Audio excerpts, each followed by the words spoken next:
Welcome to the Small Biz 101 podcast, a show for big dreamers who want to start or grow their small businesses. And now, your host, long-term small business owner and strategic business coach, Connie Weitzel. Welcome to episode 6 of the Small Biz 101 podcast, the show that provides all you need to know to start and grow your small business. Today, we are going to interrupt the series that I've started with this podcast, the Find the Right Biz for You series. I'll be back to continue that on the next episode. But for today, when I started this show, a whopping 5 episodes ago, I really had no intention of doing a book review episode. However, the book that my professional development book club just read last month was one that was so impactful. It was just one of the best books I've read in a number of years.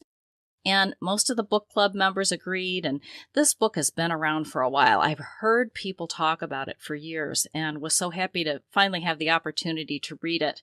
So I wanted to bring it forth for the audience here.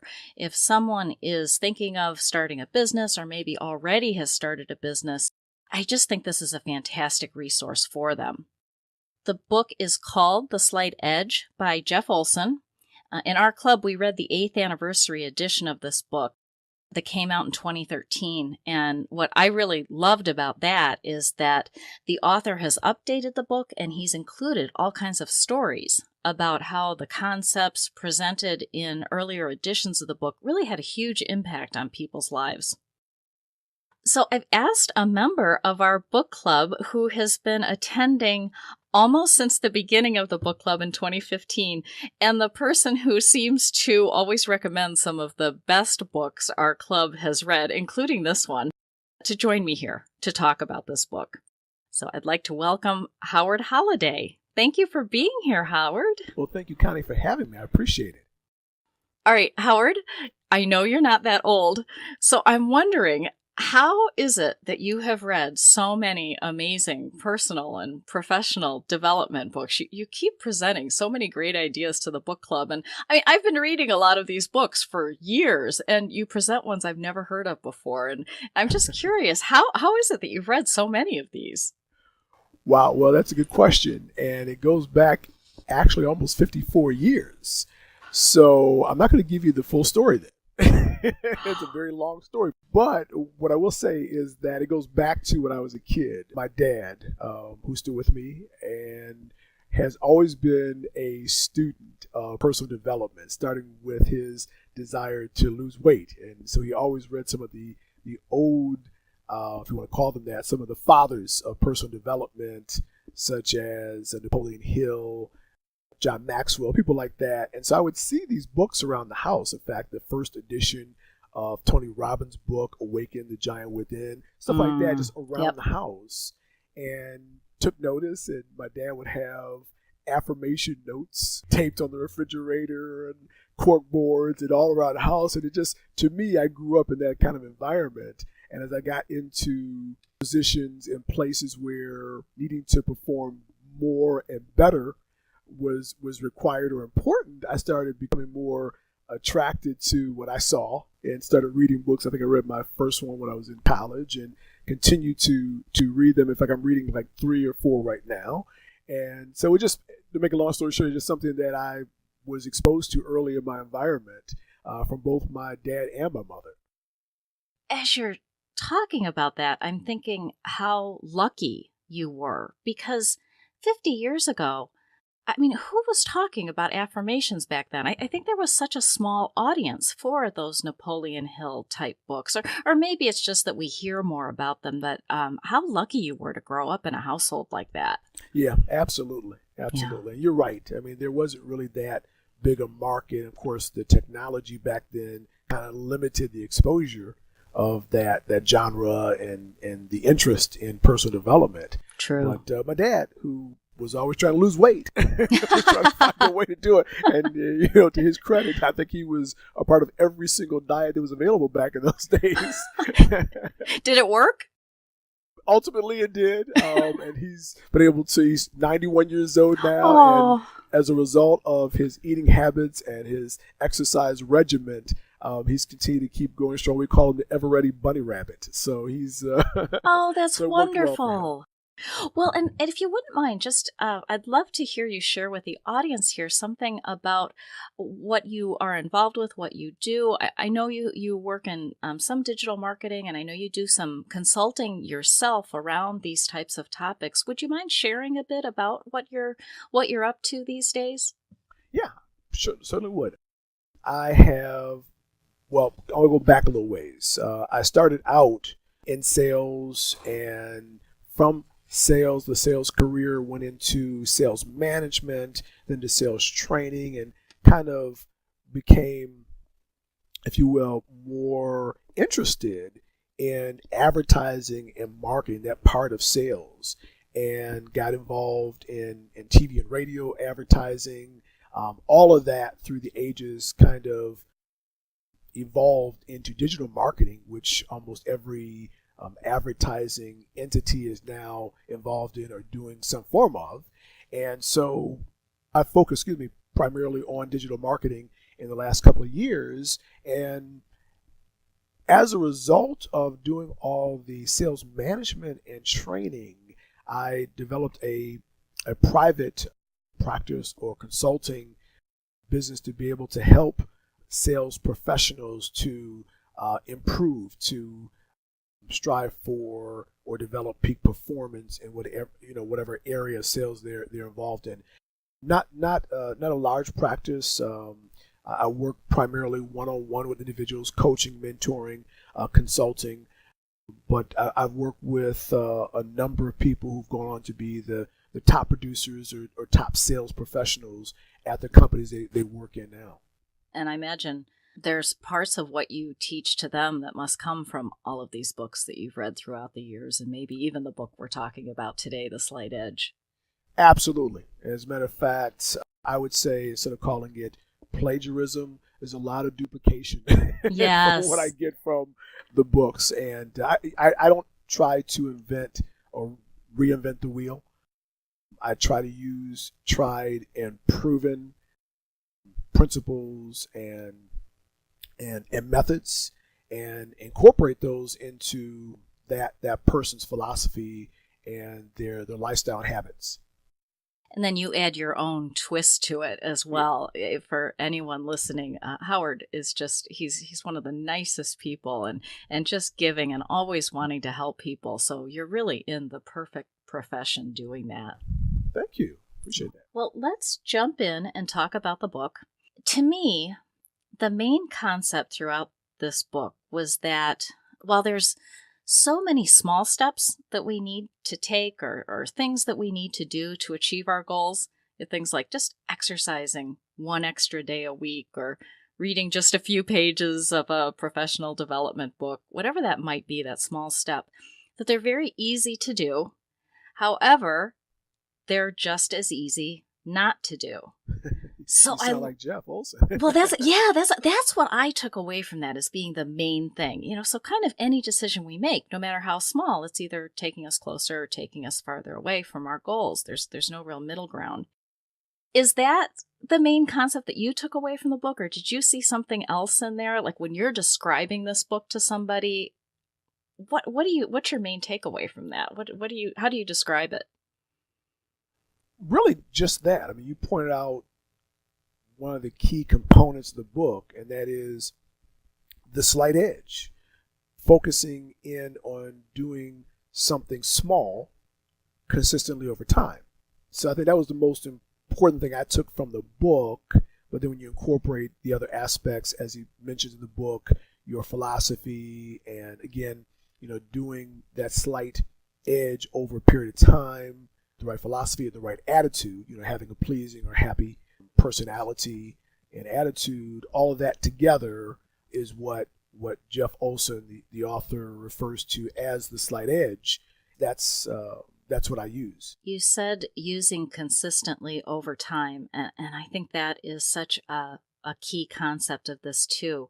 Somebody at our book club said, and this might even be in the book, I don't recall, but about how you can have a cheeseburger on a Friday night, and maybe you can have a cheeseburger the next Friday night, and each of those individually, they're not going to hurt you.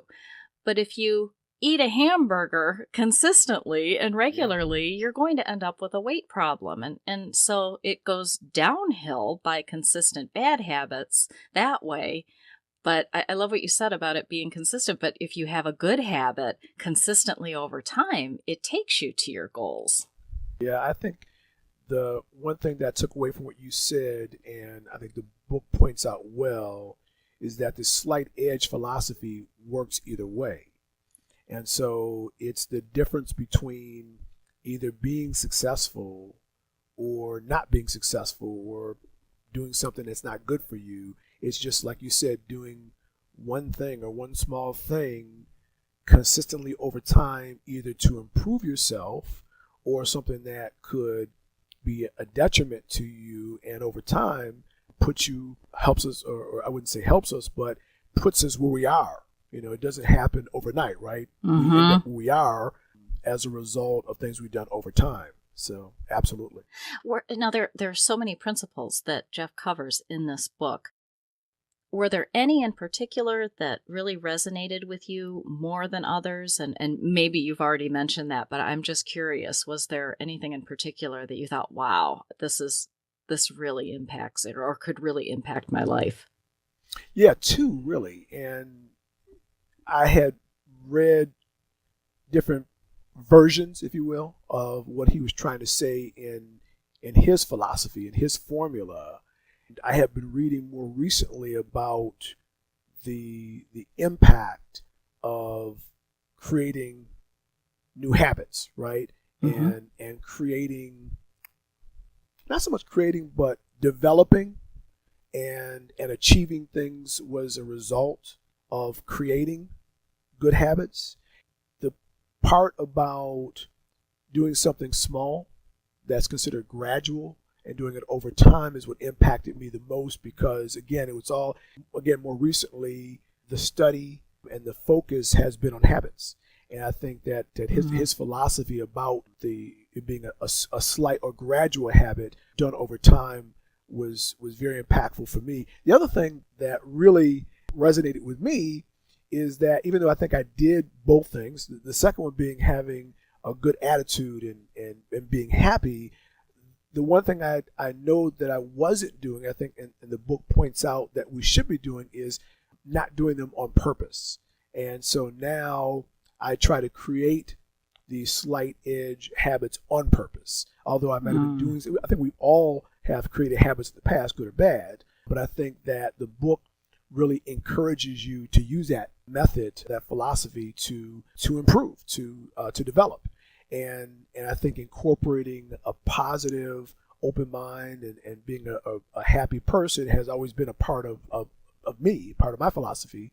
And I think I like how that, again, by doing that on purpose and incorporating with the other items in the slight edge, resonated so well with me. Those two things jumped out. When you say coming forth from a positive perspective on purpose, can you give an example of that, or explain a little bit more about what you mean about being on purpose? Yeah, I think like he points out in the book, I think we've done all the things he points out in the book maybe unconsciously over time, right? I think most of us as professionals have had a certain degree of achievement in our lives. And I think we did that from, having a set of good habits that we did over time, right? But I think that's just something that we did unconsciously in a pursuit of whatever our objective was, our goal.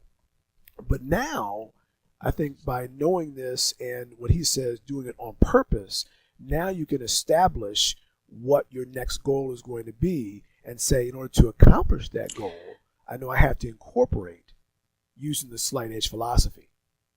And so I think that's what I mean more so by on purpose, and then using those steps or taking those steps by identifying what the one small thing or one gradual thing is. And then on purpose, making sure that you're tracking what that item is, what that task is over a long period of time. And I think that's what a habit's all about, not doing something every now and then, but if you can track that habit over 66 days or over, 4 or 5 months, I think that's doing it on purpose until you achieve whatever your objective is. And I think also as it relates to the attitude of being happy, I think that we're all guilty of allowing our attitude and the way we feel to be affected by external forces, right? Our environment.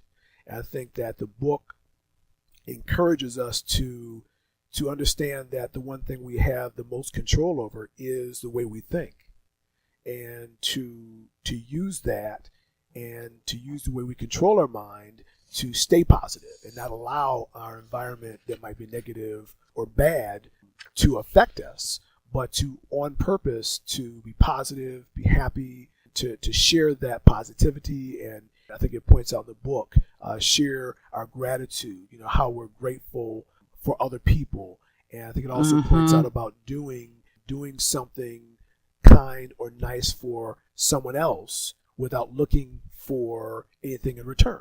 I think he meant by doing it on purpose. Actually, as you were describing that, you were touching on a number of other principles that are contained in the book. So for the listener, if what Howard is saying is resonating with you, I mean, this is what the book is all about. This is what it gets into. All these different aspects, having gratitude, having systems for tracking so that you can see how you're doing, working on purpose. A couple of things, one that came to mind when you mentioned the first item was I started thinking about one thing I really liked in the book is that he said, it's never too late. Even if we've been going on somewhat of that downward curve, we can always change. It doesn't matter how old we are. We can shift at any time and start incorporating those small habits consistently to lift us up again. I love that about the book too. Another question I have for you, and you somewhat touched on this when you were talking about how we in the past may have unconsciously been doing some of these things and not on purpose. I'm just curious, as you were reading the book, did you think of any circumstances that may have happened in the past that where you were actually incorporating the slight edge without even knowing it and receiving either good results or negative ones? Yes, unfortunately, negative ones. Oh, tell me. Well, I mean, just our health, right? I think that I was very athletic most of my life and unconsciously wasn't focused on being healthy and didn't incorporate healthy habits and allowed unhealthy habits to develop in terms of how I ate, when I ate, how often I ate. And so that's one example there, because of course I ended up being at a place health-wise and physically that I didn't want to be. And it just, of course, it looks like it's overnight, right? It just happened all of a sudden, but it truly happened over time, and it's something that I'm currently working on trying to reverse. But yeah, that would be one example. You and me both. Yeah, I think all of us. Yeah, well, that reminds me too of athletes. I've mentioned on the show before that my husband is a college basketball coach, and he's been doing it for about, maybe 30 years. Or a little bit more. And it's been interesting over time because you see this as well. With college athletes, they're conditioning consistently all through high school and college. And they're in, a lot of them, the best shapes of their lives when they're in college. But then I've seen after college, of course, keeping up that regimen wouldn't be that reasonable to do, but even right. but they're so used to being in that great shape and being able to eat anything that they liked. Sometimes when you see some of these basketball players 5-10 years later, they look a little bit different as a result of that.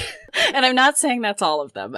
I would say the majority of them do a great job, but I think maybe they may have a little dip there before they come back up.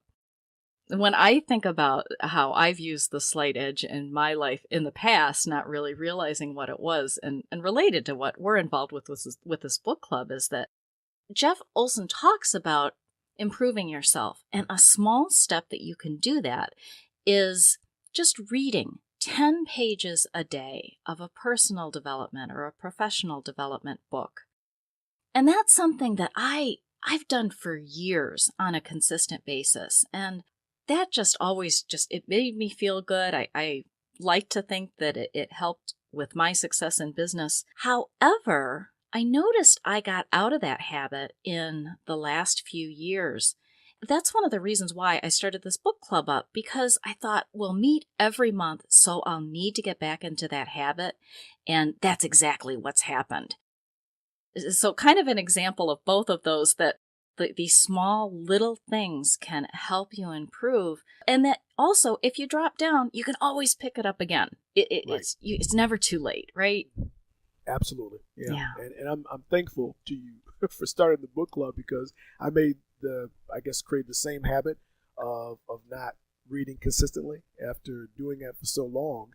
And the book club gave me a reason, gave me an excuse to really focus on going back to reading and doing it in a period of time, so we could have good, lively discussions on a monthly basis. So I appreciate that. Yeah, no, it's been a lot of fun. Great way to meet people in this new town, too. Yeah, absolutely.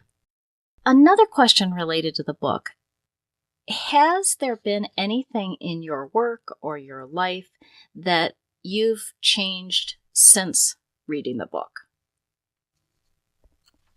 Yes. I think, number one, I started working on being aware of the fact that I wasn't as productive in the morning. I started to develop a ritual, or going back to the book we read, right, the Morning Miracle, developing a set of habits in the morning. However, as I did that, it was something that I did the way I normally do things, right? I have the right intention. And so most days I get up with the right intentions, but it doesn't always end up going the way it's supposed to go. And as I read this book, actually for the second time, the fact that consistency was so important, and that consistency over time was really the secret weapon, as opposed to what it was you actually were doing. It has caused me to certainly change my approach to doing almost anything now. I'm currently tracking right now 6 habits that I'm trying to do every single day for a minimum of 66 days. And so reading the book really got me determined to not be that person that would start something, not finish it, or start something and not do it consistently. And so now my focus is being extremely consistent at anything I set out to do. So definitely. Okay, we have to talk about that other book. That is my second favorite book of what we've read in the book club. Mine as well, yeah. Yeah, so, and I imagine that some of those habits that you just talked about, the 6 habits and maybe the 66 days, I don't remember if that was from that book or not, but do you mind sharing a little bit more about the book and that book, Miracle Morning, or is it Miracle Morning or Morning Miracle? Good question. We're not doing the author any justice, are we? No, the author is Hal Elrod. So if you want, anybody listening wants to look up that book, it's one of those two. It is. It's right next to me. It's called The Miracle Morning. Okay. Right next to me. I'm in my office, so. Gotcha. Yeah. So tell us a little bit about those habits and more about that book, because that was such a fabulous one too. Yeah. For me, it was almost literally life-changing. Because I spent the first 52 or 53 years of my life not being a morning person. I'm not sure if you can relate to that or not, but I was just not a morning person. And the later I could sleep and the less I could do between waking up and going to the office, the better, for a long time, speaking of habits, right? But after reading this book, it taught me, one, the importance of doing more in the morning, right? The importance of having a morning ritual, routine, but also it taught me how to actually become more alert and wake up in the morning, because I think part of my problem was I wasn't preparing to wake up, number one.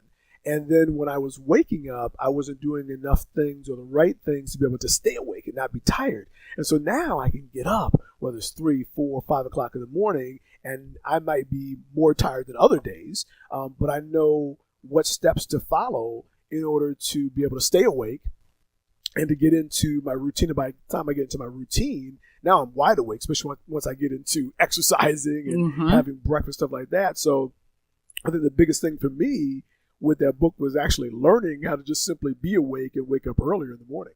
And just for the audience to know, Howard has a 3-year-old child.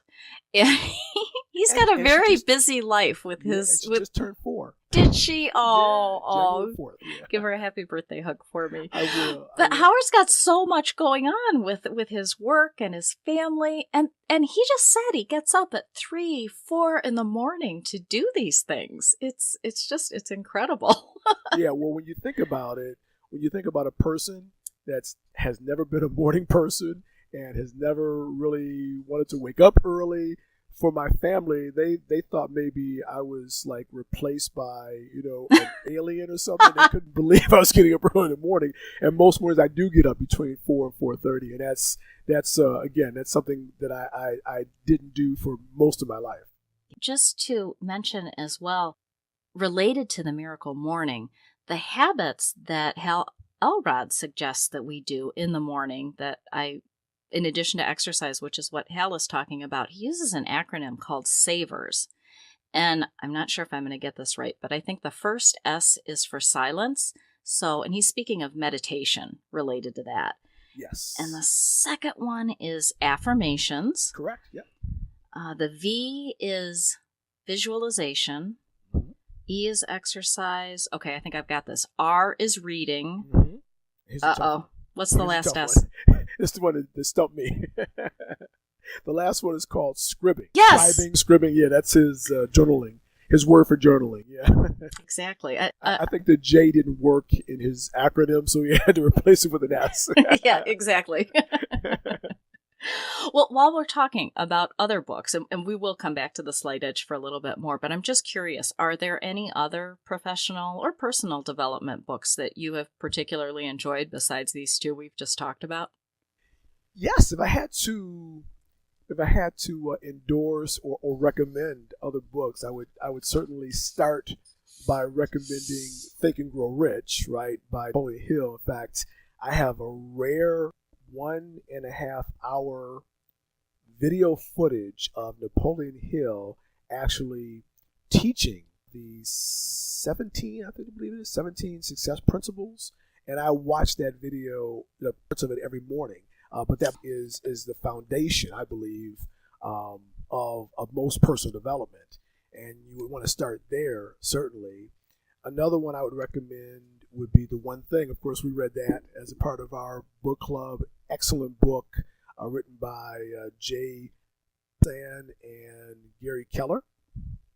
Great book. And that's where the 66 days actually comes from, kind of that you mentioned earlier. Okay. The habits of creating them for at least 66 days, and that's where that came from. So that's a great book for that. I also recommend, for someone who is really looking for peak performance now, right? And because, of course, I come from the sales and marketing field. I'm constantly surrounded by people where performance and performance related to their compensation is so important. So another book related to that field I recommend is The 10X Rule by Grant Cardone, and that's a great, easy read book. So that's another one. The last one I would recommend, and I think you read this one as well, is the name of the book just escaped me, but the author is Darren Hardy, who wrote the Entrepreneur Roller Coaster. But he wrote, maybe The Compound Effect. Exactly, I just got the Compound Effect. Exactly, yeah, and I think the Compound Effect is a combination of the Slight Edge and some other works, but I just love the way Darren Hardy delivers it through the book. But those are the books I would highly recommend. It's so interesting to me that you brought up the 10X rule.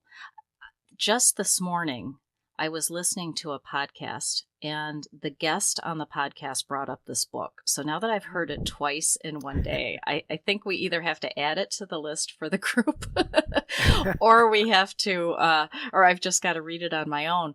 But the story was interesting because the woman who was leading the interview, she has a podcast called Roads to Success, and she has this business called Interview Connections. So what she does is she helps podcasters get guests on her program.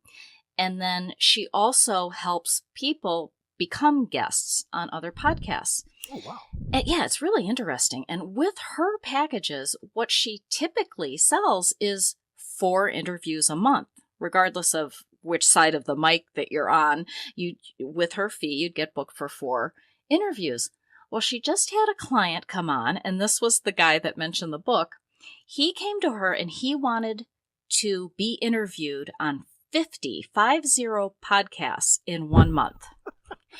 And it was because he read the 10X rule. So most people are doing 4. He wanted to do, times 10, even more than that with 50. Yeah. And he was talking about how doing that, he just did it for 1 month, but it put him so out there so frequently that it drew all kinds of clients to him. So yes. I just thought that was really interesting. So I'm going to have to read that book. That's exactly the way the book describes how it's supposed to work. Absolutely. Yeah, I thought that was interesting. I'd like to add a little bit to your list, a couple of my favorites as well. One of them, for anyone who knows me, I'm a huge Jack Canfield fan. And I've gone through his Train the Trainer regarding this book because this book had such an impact on me. It's called The Success Principles. And I just started using his Success Principles calendar, so I'm going to plug that into as I'm reading the book. But yes, I just recently was introduced to it through one of his emails. I didn't even know he had a calendar. I'll have to look into that. But what's interesting is I think he takes quite a bit from Napoleon Hill, and he relates it a little bit more to current time and with current technologies, but takes a lot of those concepts, and many of those are actually in his Success Principles book. So I just think it's a big book. There are about 68 principles, I think, in the 10th anniversary edition that just came out, but really good stuff there. And Howard, I don't know, have you read any of Stephen Pressfield's books, War of Art or Turning Pro? I have not. I believe either you or someone else in the book club recommended something by him, but I haven't read that yet. No, anything by him yet. I just love those. They're small books, they're very easy reads, but they're so powerful. And his main focus is breaking through blocks, overcoming procrastination and resistance that so often keeps us back from pursuing our goals. But those are another 2 I'd add to the list as well that I really enjoyed. Absolutely. I'll have to look for that one.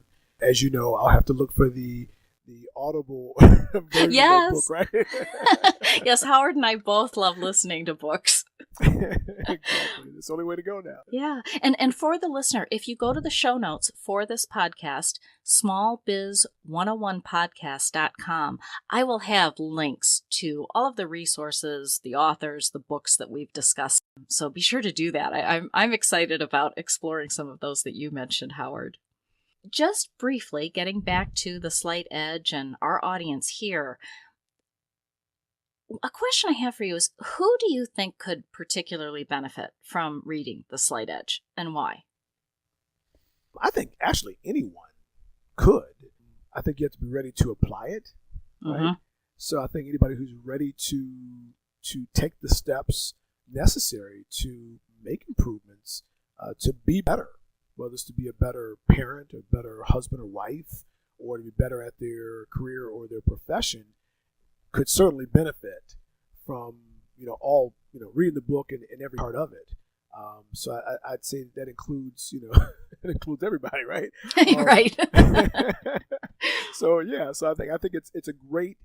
There are certain books I believe in my short life that I believe everybody should read, and of course.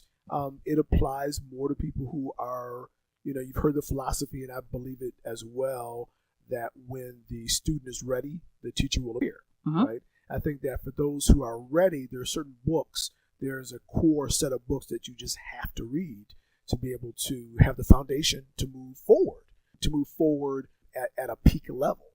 And this is one of those books, along with, we mentioned the one thing.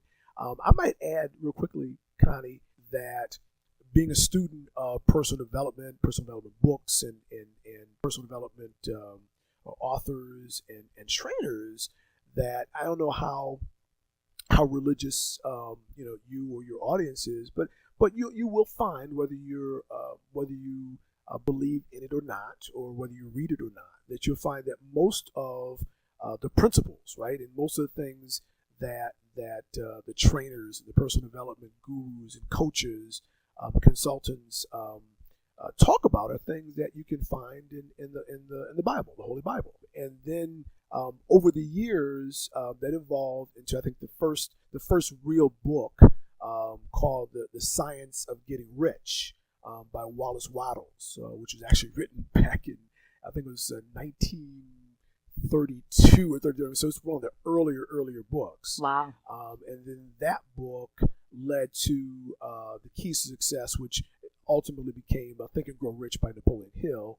And so I think you start there, Wallace Wattles, Napoleon Hill, and then you move into like the books we talked about. I think you can't exclude some earlier books by Tony Robbins as well, like I think it's called The Giant Within. I'm sorry, I forgot the full name. Something like, I think it's Unleash the Giant Within. Yes, right? Yeah. So that's one of the core books.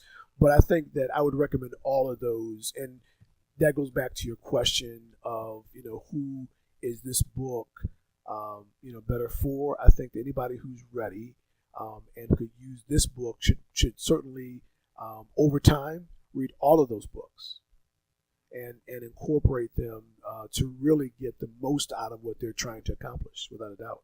I agree. Related to what you just said about anyone could appreciate and learn from this book, what came to my mind, and one thing that it reminded me of in the book, is that Jeff Olson has a couple of chapters where he actually goes through all areas of your life. I want to say there are 7 of them, and some of them are like health, happiness, career, finances, I think positive attitude, relationships. I don't remember them all, but he talks about each of them. He provides steps, just those first small steps to get you going on that upward curve to achieve your goals in those areas. And then he's got a whole chapter on applying it, which I thought was terrific. So often we read these things, we put it down, we go on to the next book, but he really has you dive into it. And he provides the sections in the book where you can write right in the book, which I thought was really helpful. Absolutely. Yeah. And I love the fact that he, like you said, he has been updating these books with stories of, real people having real results too by following those steps. So definitely. Yes. Really inspiring. Well, Howard, is there anything else about this book that you can think of that resonated with you, or that maybe we haven't covered that comes to mind, or shall we wrap things up?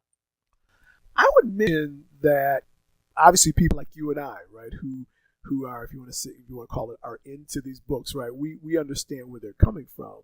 I would mention as someone who is relatively new to personal development, or who is looking into the benefits of personal development and reading positive development books and getting coaching and mentoring, I would mention that don't be fooled by thinking that this is some type of hocus pocus, mysterious type of way of thinking or believing, and by practicing these things have been taught and used for many years, for centuries, leading to the success of many peoples. This is not new stuff, and it's certainly not mystical or anything like that. I think that they should go into it with the mindset that if they read this and apply it, that's the key thing, and implement it,